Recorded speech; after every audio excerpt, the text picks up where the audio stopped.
Hi అందరికీ Kalam bull racing YouTube ఛానల్కి స్వాగతం అన్న. రేపు జరగబోయే న్యూ కేటగిరీ విభాగానికి 6 కేబుల్స్ రావడం జరిగిందన్న. ఈ గిత్త వచ్చేసి కంబైండ్ గిత్త అన్న. సింహాచలానికి కంబైండ్ తీసుకొచ్చారు. మంచి హెవీ కాంపిటీషన్ గిత్త అన్న ఇది.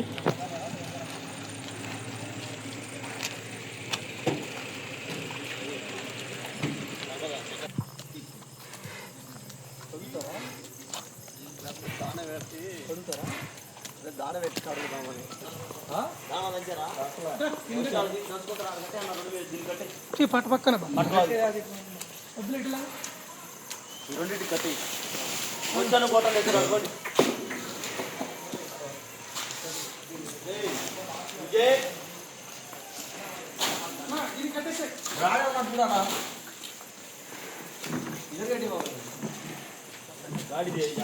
ఓకే, థ్యాంక్ యూ అన్న.